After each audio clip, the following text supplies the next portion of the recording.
Welcome back. This is World Insight. I'm Tian Wei. Chinese Vice Premier Liu He had a constructive virtual dialogue with U.S. Treasury Secretary Janet Yellen on Tuesday, with both sides agreeing to better coordinate macro policies. China expressed its concerns over issues such as lifting additional tariffs and sanctions imposed by the U.S. on China and the treatment of Chinese companies. The U.S. is facing a 40-year record high inflation. Removal of these tariffs will help arrest inflation, many believe. But this decision has consequences for U.S. domestic politics. The Biden cabinet is split over the decision on lifting the tariffs, with some officials, including U.S. Trade Representative Katherine Tai, concerned that cutting tariffs could reduce leverage in future negotiations with China. Well, another camp, which includes Treasury Secretary Janet Yellen, argued that removing tariffs could help reduce inflation. For more on this, take a look at this conversation between Chinese and American analysts.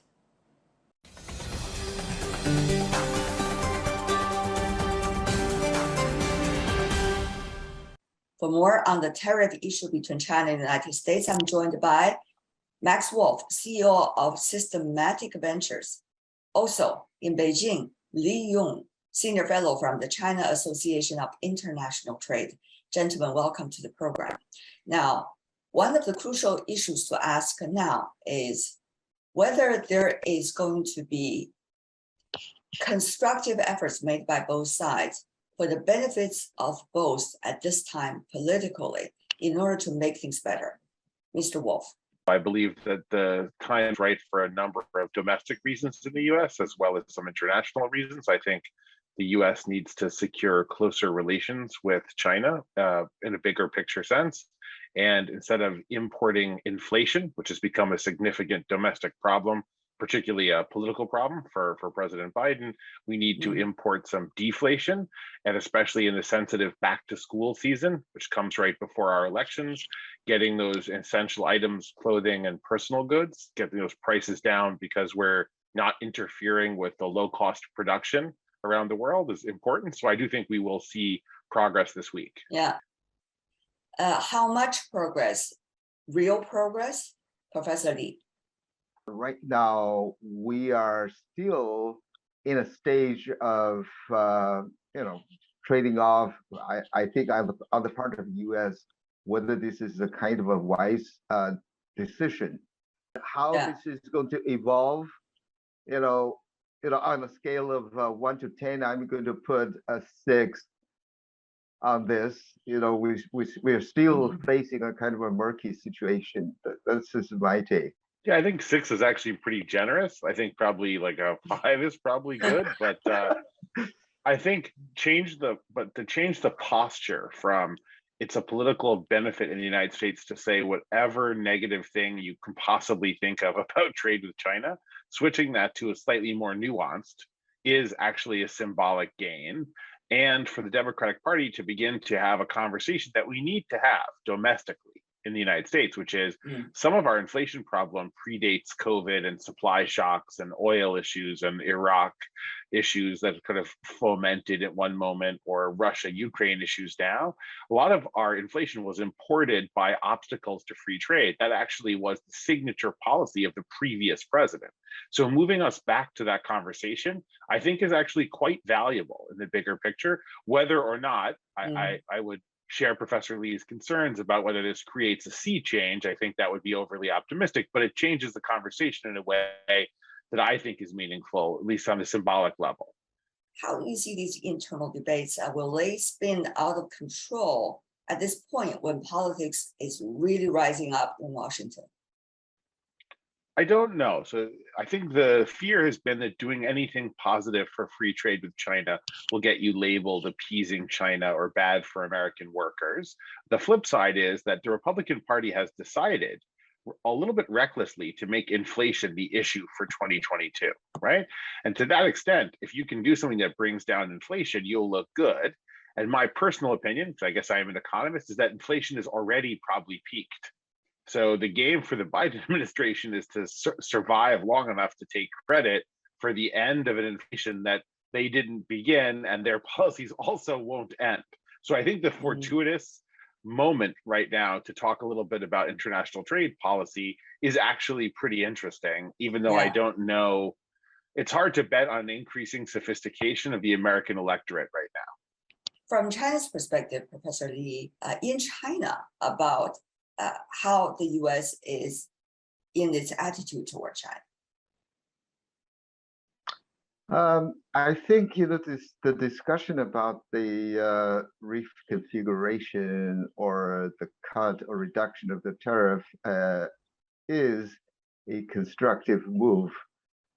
From the Chinese side, this is going to be a move that will benefit not only China, but also the United States, not only in the sense of bringing down inflation, but also helping American businesses in terms of improving their competitiveness, which was kind of affected by the previous imposition or levy of the tariffs.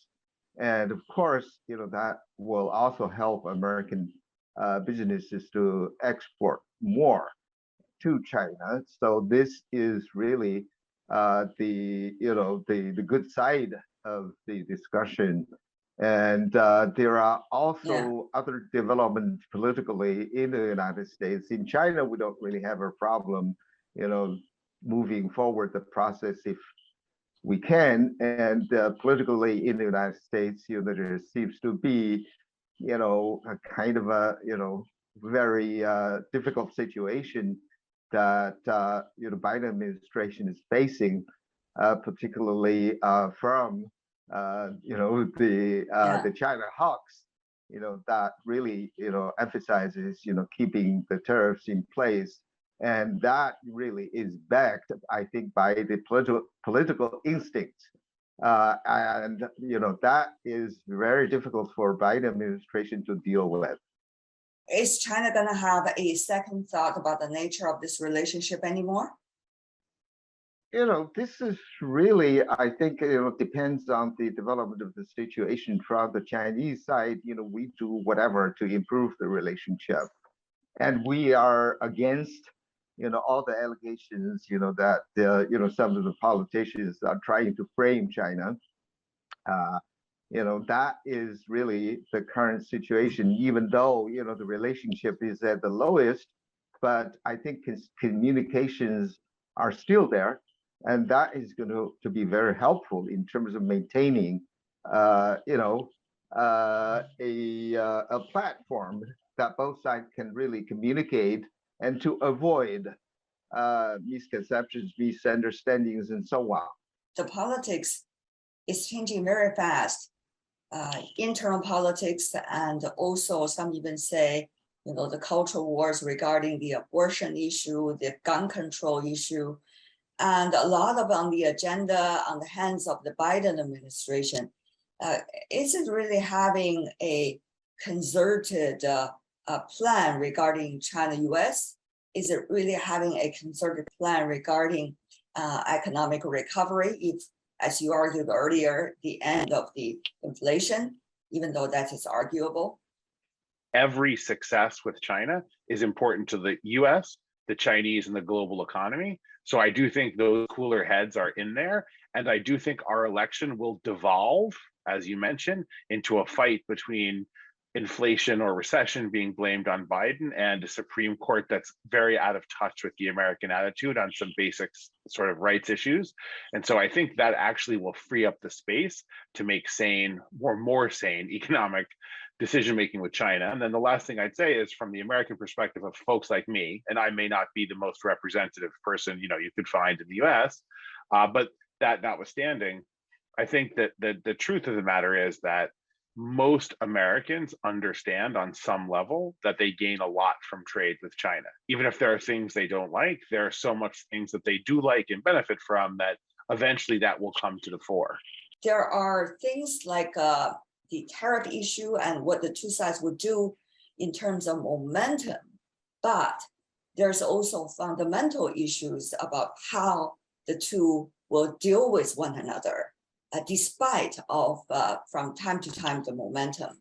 So how do you see this in the bigger picture? that is really the political Pacific, strategy side of it, yeah. side of the issue, and this really reflects the Cold War mentality of the American politicians. They are trying to. This is what they are trying to do to contain, China. And on the other hand, we also see, some sort of development, even though not significant. For example, the cooperation between China and the United States in the recent WTO MC12 meeting, and that the cooperation between China and the United States made, the meeting a success. And that actually, I think, shed some hopes for China and the United States to work together on some of the common interests. And as the situation evolves, I think probably through the other platforms and a continued effort to communicate with each other, probably, the U.S. Will understand more about China's position. How do you see this issue of tariff at this moment fall in? I think both for Chinese and American business and for Chinese and American macroeconomies, prosperity will be harder to come by, and it will require more careful policymaking. I think the age of America sort of brashly making global policy focused only on American political realities will come to an end. I hope because we get smarter, but otherwise because we get poorer and weaker. But either way, we get to that place. It's just a very different route for us and maybe for the world, which path we take now. But I think we end up there no matter what. Under the current circumstances, with the analysis both of you provided, where do you think the business communities from both sides are, and how do they function in the near future with this uncertainty of the tariffs? Mr. Wolf, briefly. So I think American business was feeling very strong because it got massive unconditional support from the US government around COVID. I think that's kind of running off, and they need to actually be more competitive, which will automatically make American businesses a little more international, sophisticated, and a little more interested in trade because they won't have the pandemic bailouts as a fallback. I think, the Chinese businesses are trying to develop, good business relations with the U.S. business community. That is for sure. And going forward, lifting tariff is going to be a boost, and that is going to help grow the economies for both countries. Professor Li Yong, Mr. Max Wolf, thank you so much for joining us.